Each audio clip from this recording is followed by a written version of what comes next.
I just say like this: welcome everyone to this Nordic Labour History Network seminar with Olli Siitonen from the University of Helsinki, who will have a presentation for us today with some video clips, and I will try to be a video engineer on the fly here. So I apologize in advance for this technical mishaps that will probably happen. If you have any questions during the presentation, please you can send them in the chat. I will collect them and we will round up with everything in after the presentation is done. I think this is it. I just leave the floor to you, Olli. Yes, thank you. Okay, so yeah, I'm gonna share my own PowerPoint, and then we had some issues with the videos, so we'll have to see how it goes. But yeah, we can skip them if it doesn't work, and otherwise I'll just start my presentation here.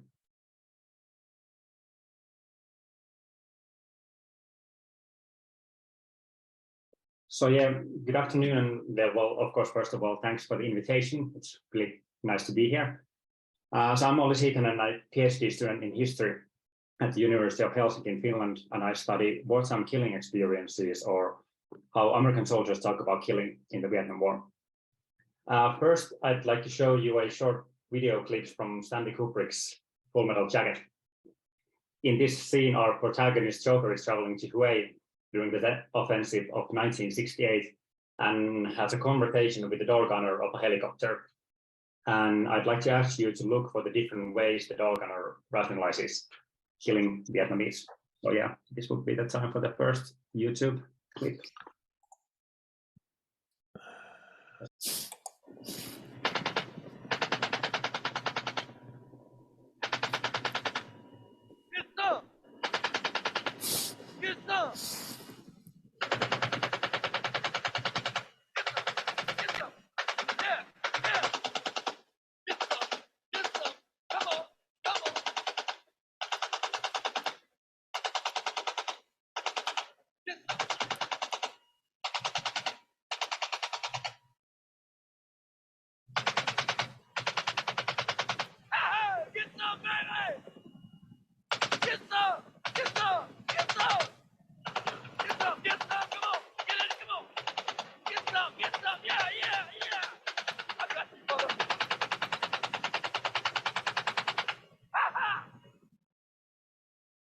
Anyone who runs is a VC. Anyone who stands still is a well-disciplined VC.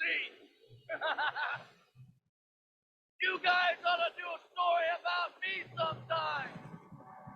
Why should we do a story about you? Because I'm so fucking good. That ain't no shit neither. I've done got me 157 dead goose kills. And 51 of Buffalo Sioux. Them are all certified. Any women or children? Sometimes. How can you shoot women and children? Easy. You just don't lead them so much. Ain't war hell? So yeah, we'll get back to the video in a while after some introductions. So what do I do in my own research?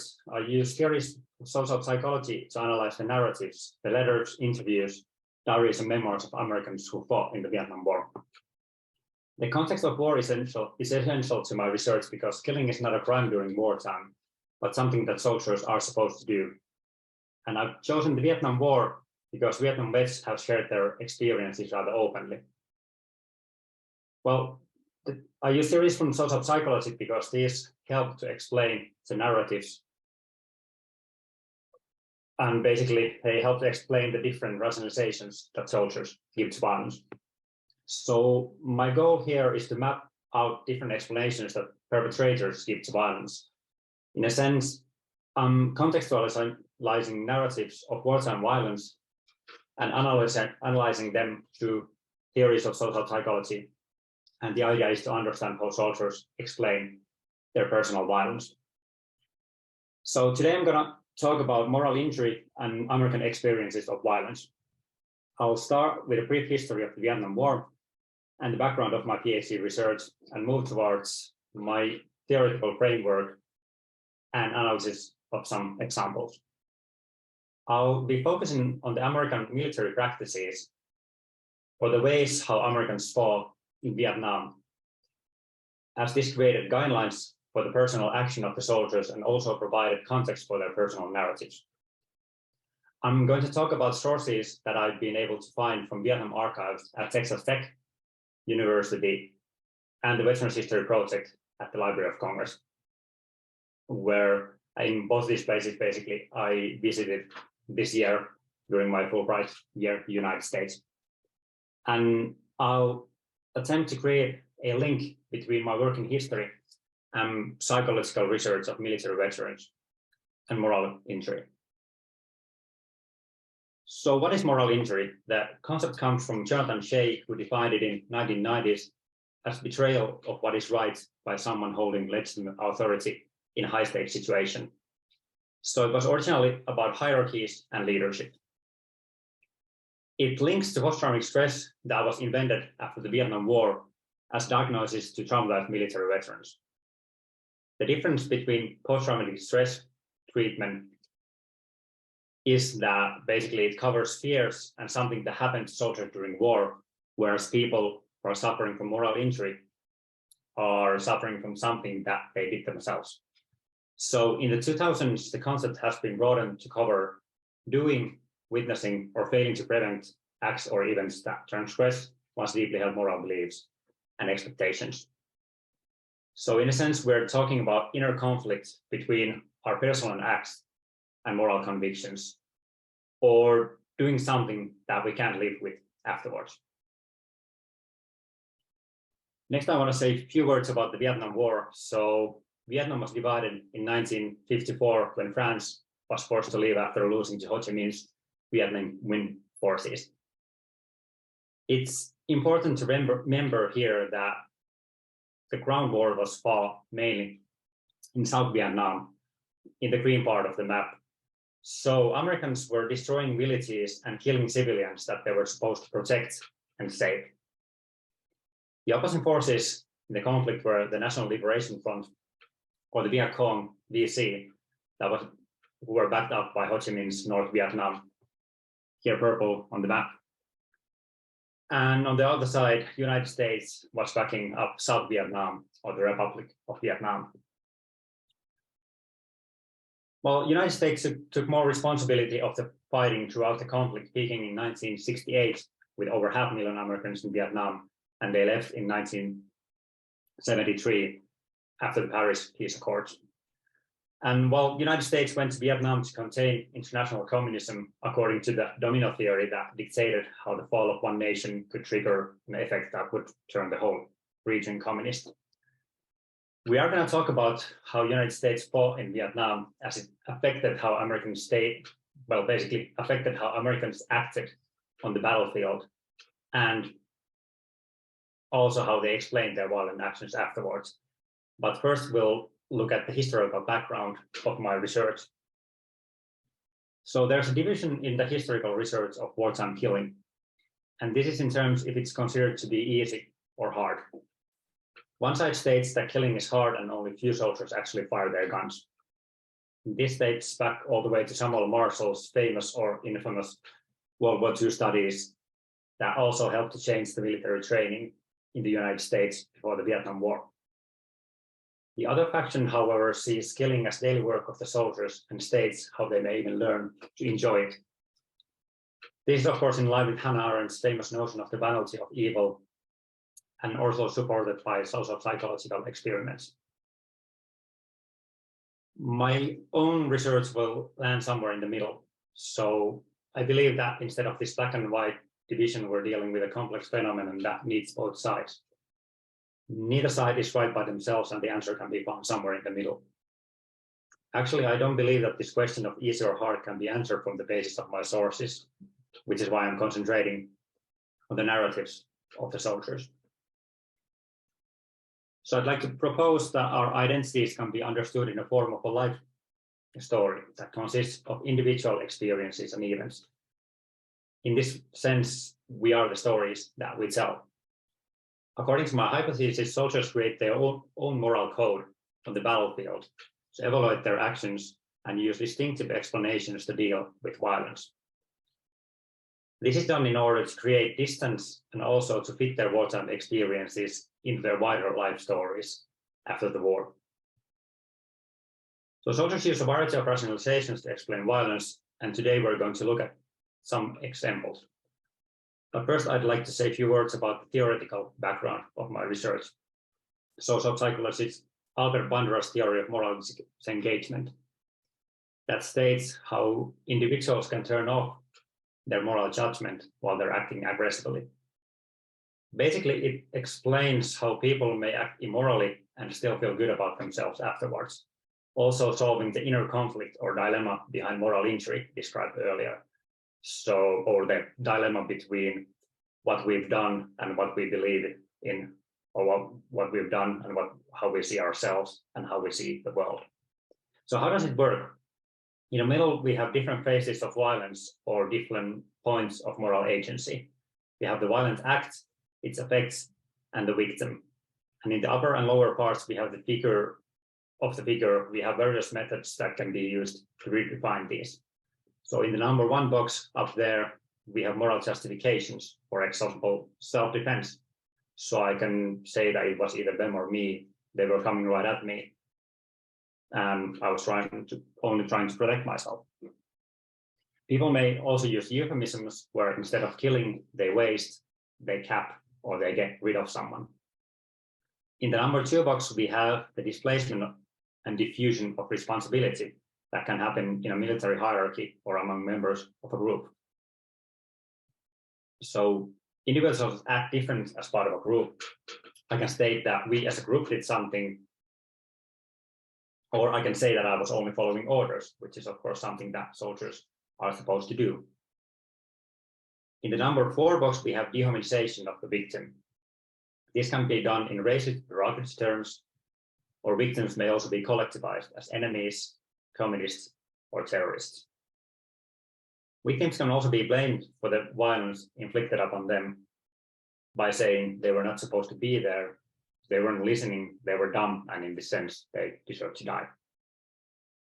These different detachment mechanisms are used in varying degrees and according to the situational factors. And when used together, they may reinforce each other. So the context matters here, and people choose their explanations upon, like based on that. So what does this have to do with the Vietnam War? Well, we can now return to the clip from Full Metal Jacket and ask, what does the door gunner say to Joker? Well, first, the door gunner labels all Vietnamese as enemies. We see stabbing here for Viet Cong, of course. Second, he uses racist terms and treats his victims as mere numbers, also boasting about his personal body count, which is as high as 157 dead. Third, he turns Joker's moral question into a question of mere logistics or skill. So when Joker asks about killing women and children, he's just talking about the fact that, well, basically he's just joking about how easy it is and basically tries to make a joke about the aftermath of his violent actions. My first archival example comes from Texas, where I spent 5 months in Vietnam Central Archives at Texas Tech University. And I found this paragraph in a letter written by Lance Corporal Irving Butch Hill from Vietnam to his aunt and uncle on September 1st, 1968. Hill served in Company C, 1st of the 5th Marines, and they were based in Quang Nam province near An Hoa Combat Base. And this is what he says. I have found out that it isn't hard at all to kill these gooks. I really felt good the night I thought I got a gook and may have, but the body wasn't there in the morning. Though you rarely ever find them if you don't go investigate right then. Mr. Sullivan wouldn't be a consensus objector very long if we came over here. These people make you hate them. They'll drive you nuts if you don't slap them down and run them off. You never take prisoners where you can help it. You just blow them away to make sure they don't pull some trick on you. So what is Hill saying here? He talks about killing in the beginning, but changes to euphemisms when the killing becomes more personal by saying that he got them or how they were blown away. Hill dehumanizes his victims as goose, which is of course a racist and derogatory term of the Vietnamese. He attributes blame to the Vietnamese by stating how these people make you hate them and they'll drive you nuts. Hill ends with a moral justification of self-preservation by stating how you have to kill prisoners of war so that they're not able to get back at you. So in the end, he's not sure if he's not even sure if he's killed anyone, so he's minimizing the effects of his actions here. Before this paragraph, Hill writes about the death of his closest buddy. So there's also the idea of avenging the death of his comrade here. As the picture in the back here from the Vietnam War Memorial in DC has his name on it and basically indicates that he was killed in action, and this happened on January 14th, 1969. Next, we'll turn to the discussion on how did the Americans fight in the Vietnam War. So in a situation where the opposing side relied mainly on guerrilla tactics, Americans resulted in a war of attrition, where the idea was to kill as many enemies as possible so that they wouldn't be able to continue fighting anymore. So the goal was to lure out Vietcong fighters to attack American ground troops and then destroy them by using superior technology and firepower. Well, this didn't work, of course, as the initiative stayed with the Vietcong, who had better knowledge of the terrain and who were able to decide the time and place of the firefights, thus controlling casualties on both sides. I've listed here the main American military practices of the Vietnam War. Search and destroy was the main strategy for American combat missions. The body count was the tool to measure the success and failure of the war effort. Also, west areas of South Vietnam were declared as free fire zones where anything and anyone was fair game. Before we go into this, I'd like to say a few words about the American rules of engagement in the Vietnam War that define the limits of American military action in Vietnam, supposedly answering the question on where and when to fire or use artillery or air attacks. I'm saying supposedly because the rules of engagement were vague and widely ignored by the American troops, who often set their own military objectives and personal security above the safety of the Vietnamese. These rules were basically set up to protect Vietnamese civilians, but they ended up imposing responsibility on them. Civilians had to follow curfews, they had to carry ID cards, and refrain from acting in ways that could be deemed suspicious. In some areas, civilians could also be fired upon if they were running, which is of course a somewhat natural reaction during war. The picture here presents the 9 rules handout distributed to all American personnel arriving to Vietnam, stating how to treat Vietnamese. However, newcomers soon learned the reality was quite far from these rules. Staff Sergeant Don Brownie describes treatment of Vietnamese civilians in this quote: "It got to the point where we were told to always be armed, even in daytime. And if a Vietnamese, be it man, woman, or child, refused to Didi Mao or tried to get away, the authorization was to go ahead and shoot them. We were told not to hesitate." And in here, Didi Mao translates to go away or to beat it in Pidgin Vietnamese. American soldiers swept through the Vietnamese countryside in search and destroy missions that resulted in displacement of Vietnamese and destruction of their villages.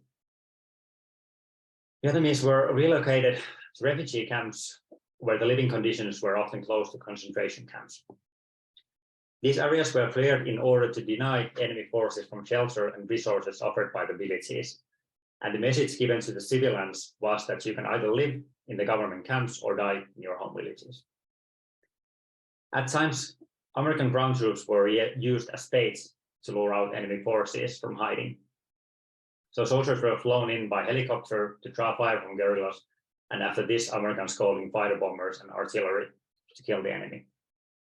For the Vietnamese civilians, search and destroy meant destruction of their houses, their crops, their farm animals, and their traditional way of life. And given the chance, many of them returned back to their destroyed homes and ended up living in constant fear. When holding ground was not an option in South Vietnam, Americans started to count bodies, and body count, or the number of dead guerrillas, became the measurement of military success in Vietnam. The body count was important for higher-ups who needed good numbers and good performance reports for promotions. Units had body count competitions. American troops were offered prizes for high body counts, and sometimes denied access to commodities such as brakes and leaves after producing poor numbers. The body count turned human suffering into a simple arithmetic or a mere number on the board, which in turn helped to dehumanize the enemy. These numbers were also heavily inflated. Sometimes the count rose at every level it was reported, and dead civilians were often counted as dead guerrilla fighters. In this picture, the gun turret of the American APC, the Armored Personnel Carrier, has a kill board on it. In here, dink is of course a racist derogatory term, and the exit counts for Vietnamese killed by the crew. Marine Lieutenant Philip Caputo states the unofficial rule in Vietnam. If it's dead and Vietnamese, it's VC, but rule of thumb in the bush. It's not surprising, therefore, that some men acquired a contempt for human life and predication for taking it. So for the sake of the body count, every Vietnamese killed could be counted to the daily death toll of the unit. And this is, of course, what happened also in the Full Metal Jacket clip with the door gunner, explaining how everybody's the enemy, everyone's DC. Large areas of South Vietnam were declared as free fire zones where everything could be destroyed without further authorization. These areas were supposedly cleared of all friendly civilians, and everyone living there was regarded as hostile. Well, as mentioned before, many Vietnamese civilians escaped from the camps and moved back to their ancestral lands where they had been living for generations.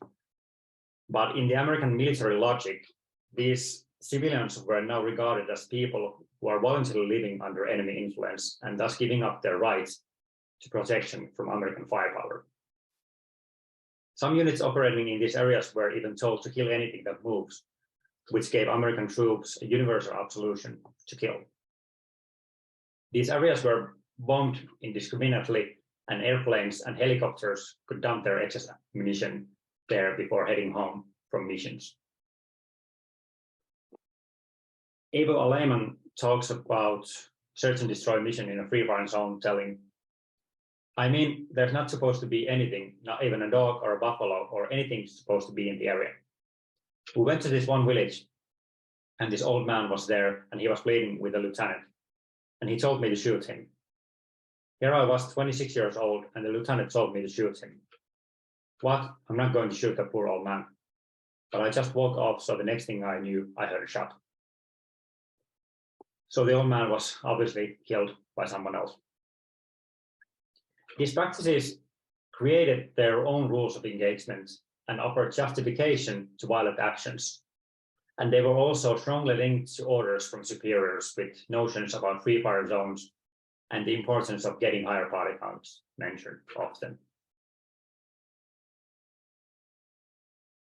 Soldiers tried to preserve their personal identity within the military system and develop a set of unofficial norms to supplement official code of conduct, regulations, and rules of engagement.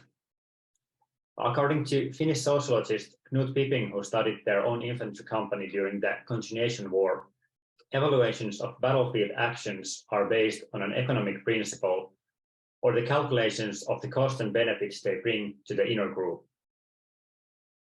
The goal of this is to maximize chances of survival in a hostile situation, providing comfort and safety to the inner group. While this bears also a moral dimension, as soldiers create their own moral code on the battlefield to evaluate their actions. And here, military practices and actions of the in-group outweigh international law and regulation when soldiers contemplate what is and what isn't acceptable behavior. My next example comes from the Library of Congress, where I discovered the Veterans History Project collections. So I'd like to show you a short segment from the interview of Spec 5 William Maxim Bonner, who served in Vietnam as fire direction controller in the 2nd Squadron of 11th Armored Cavalry Regiment. Here he is explaining how he ordered a fire mission to level a Vietnamese village after getting heavy casualties for a couple of days. So yeah, we'll have to see how this works. And a driver. There were only 7 of us. And on June the 13th, 3 of the fire direction control in my group, and a total of 7 out of the entire battery, were all medevac, dusted out, taken out. So that left that I remember. And then on June the 14th, at about 2 in the morning, I'm out in the middle of all of this, and I'm just taking a break, and I start to walk back to the command track, and our captain was walking toward me, and we said something, and he walked on past, and when he did, I just happened to be able to see where the incoming rounds were coming from, and they started coming, and I could see where they were, and one of them landed where I was, and it blew off part of his rear end, and I went back in. Now we're not fully staffed. There's supposed to be 6 of us. Now there's only 3 of us, and I go back in. I've got no supervision. I've got no one to tell me I can or can't. I don't call for ground. I don't call for fire clearance. I go in. I compute the mission, maybe by myself, maybe with 1 or 2 other guys. I don't know, but we eliminated the source. And that source happened to be in a village. And that's when I have the picture where I show you that I made the decision to eliminate the enemy, but I also eliminated a village. And that troubled me, as we were talking earlier about the fellow, until about 2 years ago, and these guys sitting around me said, but if you hadn't, how many of us would have died? And I don't know that that's a reason to justify killing everyone, but that's what I did. Did you ever see the village? I don't think so. But just the next morning, just a few hours later, when the sun came up, then we had some infantry guys. They would quite often come in for a little rest, and they came over to where I was, and they said, thank you. I remember that. I said, thank you. For what? We know what you did. So what is Bonner saying here? He talks about getting casualties and seeing incoming rounds that hit the captain, so his actions are reciprocal. He takes responsibility of the action, but explains how the whole command structure of the unit was completely down. Bonner also suggests that there might have been a group involvement in the decision-making by telling that might have been other guys calculating the mission. He uses euphemisms. He talks about eliminating the enemy, eliminating the source, eliminating the village. He basically explains his actions as self-protection. He is protecting fellow Americans, who told him about that later. In addition to this interview, Veterans History Project has his letters and diary from the war, and these types of collections provide us opportunities to compare different sources. So it's interesting to note that his diary entry from June 14, 1968 doesn't cover the fire mission on the Vietnamese village. On the page here, Bonner is writing how his captain got hit bad and was evacuated afterwards. After this, he talks about seeking cover in the track and getting out to assess the damage. So it seems as if this fire mission has become significant later, and he now feels great need to explain his actions. Well, the Veterans History Project ingress to his collection explains how he was diagnosed with post-traumatic stress 40 years after the war and how he now works among military veterans, helping them with their problems. So I've discovered that soldiers use a variety of different explanations to rationalize their violence, and the situational factors or surrounding circumstances affect this by creating the context for the narrative. These narratives can be seen as an attempt to bridge the gaps between peace and wartime, and thus contextualization of wartime violence becomes important as it helps soldiers to realize the difference between their past violence and present identity. Well, this is where my own research comes in, as publications in psychology have called for qualitative research and study of the historical context of war, which is something that I'm attempting to achieve with my own research. So military veterans have been traditionally treated with post-traumatic stress therapy that doesn't help with conditions related to moral injury, which stems from transgression of one's personal moral values, or the dilemma between what the people have done and what they believe in. Well, during the past few years, researchers in University of California, San Francisco and the San Francisco VA Hospital have been developing an impact of killing treatment program for veterans who are suffering from disorders and symptoms related to personal killing experiences. I visited them in San Francisco during my Fulbright year in the United States, and I'm currently writing a research paper that will connect my research to theirs. So my mission is to understand. So my mission is to understand how people explain their actions and how they live after war and extreme violence. And I want to create a model that combines the different explanations soldiers give to violence. What I'm hoping to do or achieve is that this would provide a historical and cultural context for the research conducted in the field of psychology. And I'm basically hoping that I could help military veterans who are suffering from symptoms of prolonged moral injury.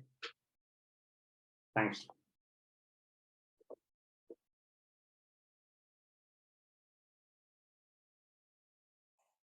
Thank you very much, Olli, for a really interesting presentation.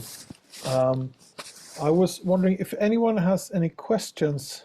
You can just raise the hand, or and I will see you in the participants list and allow you to talk. I can just ask, how long have you how long into the project are you? How long time is it left until it's published? You're talking about my PhD or the article, or? Yeah, the whole PhD. Okay, the whole PhD. I think that I'm like sort of 1 year into it now. It's well, it's about the system in Finland. I've actually been doing my PhD for years now, but when I went to the US, it was the first time that I actually was able to concentrate on my thing. So I'm 1 year in. It's gonna take me, I'd say, maybe 3 to 4 years to get it done. But about the article that I'm talking about here, I'm hoping to get it published. Well, in the beginning, well, not in the beginning, but yeah, let's say summer next year. Okay. Yeah. But so it's quite. You have worked a lot on it on the topic, but yeah, okay. Yeah, I did my BA and MA on the same thing, but I'd say that I've been working on the subject or wartime killing for the past 10 years, I'd say. But okay. Yeah, it's been more like on and off because I had to do some other stuff, like work in different places before going to US. But it's really great that I got the funding, and now I'm able to actually concentrate on this. These archives you visited, it was in Texas and in the Veterans Archives was it in Washington? Yeah. Yes. Yeah, so basically the Vietnam Center Archives is at Texas Tech in Lubbock, Texas, sort of in the middle of nowhere there in West Texas. But they have, I believe that it is actually the largest Vietnam War archives in the world. So they have this oral history project that has, I think, close to 1,500 interviews that they've done. So I was there basically for that. They also have letters and stuff like that too. And then the other place is in Washington, D.C. at the Library of Congress. So yeah, basically it was like, I was able to work there for 6 months. It was quite interesting. It's right next to the Supreme Court and Capitol Hill. So they have this Veterans History project where I think that they're starting with the First World War to the Second World War and all the wars after that, but they also have a lot of stuff on Vietnam War, and they have interviews, letters, memoirs, and so forth. So those are the places that I've been going to. And yeah, of course, oral history is really big in the US. So there are so many different smaller archives that have oral histories. So I've been trying to, whenever I hear about them, I try to collect them. But first of all, of course, see that if they're online and if I'm able to download them and go so forth. But how old are the veterans from this war? Are they still alive, so you can actually make oral history projects? I mean, interviews for yourself, or? Yeah. They are, of course, they are getting older. I'd say that they're in their 80s now. So I was able to, I only did one interview myself during my time in the US. I guess the issue with that is ethics and so forth, because of course, the subject that we're dealing isn't the easiest. So in terms of research ethics and actually getting the veterans to talk to me, I've just discovered that it's easier to go to archives that are already there, because I've been able to see that people have still shared their experiences. It's not like, I think that one of the most common questions for me in Finland, at least, is that, hey, why are you doing Vietnam? Why aren't you doing, the Second World War in Finland? Because the people are much more older, and then it's the thing that there aren't sources where people actually talk about that. Of course, they did a lot of things, war is war, but it's just a thing that they maybe discuss it among themselves, but they didn't really talk to outsiders. And with the Vietnam War, I guess it was the opposition of the war and other things that soldiers have actually shared their experiences. So that's the reason why. I did some interviews because I want to learn how to interview people. I'd like to learn how to discuss these topics, but I'm still going to be concentrating more on the archives, because there's plenty of stuff in the archives too. So but research ethics is always something you have to bear in mind. It's also been interesting to see how different people take it. Before I went to the US, I was in the UK, and there people were really strict about research ethics and talking about how you need to deal with these things. And then I went to Texas, and they're like, oh, okay, we have this agreement, these people signed the agreement. The agreement says that it's going to go online and it's going to be open access. So of course, if the people ask us to take it down, we're going to take it down, but it's going to be online and you can use it openly according to this agreement. And it was just one A4 paper. So for them, it was they just went that way. And then there's other examples where people are basically that I'd say that people would say that I can't even do the research what I'm doing, or it's not. So it's been really interesting to see how different how different opinions people have on this. It's been sailed up as a huge legal discussions here in Sweden about whether you have to have all these consent from the people you may do research on before you even start collecting the data, even if it's their public people. So it's going to be interesting to see how they take my research. Let's say I'm using the Texas archives, and if they say that these people need to be anonymous, but then again, I have to make the reference. So if I give you the reference, it's going to take you 30 seconds to get it started, because it is openly online.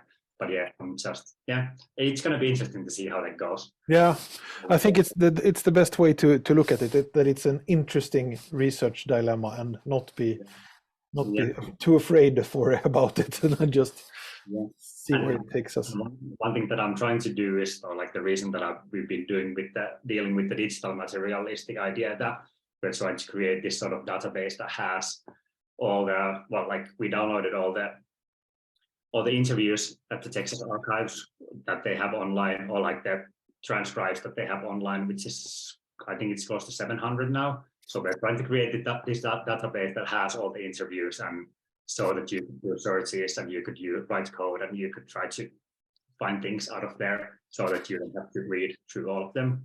No. Yeah, maybe that's going to be different. It might be easier to do the anonymous like stuff to that one, yeah. But yeah, like you said, you still have to be able to make some sort of reference to where you got the information. So it's, yeah. Okay, it's a really interesting project. I'd like to read it when you're done, and when start with the first article. Is it you're going to make 4 articles, or?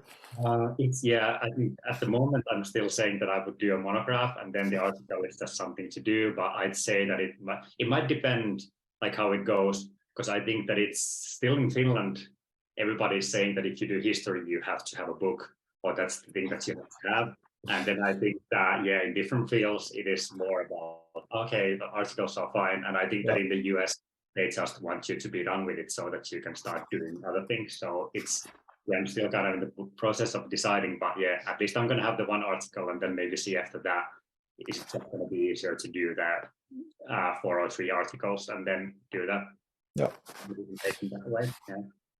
We'll be happy to read it when it's out. Yeah. So, no questions from the audience, and we still have some time, but I think maybe we're at a good end now. Yeah. So I thank you very much for this, and we'll love to hear from you in the future. Yeah, okay. Thanks a lot. Thank you. Bye.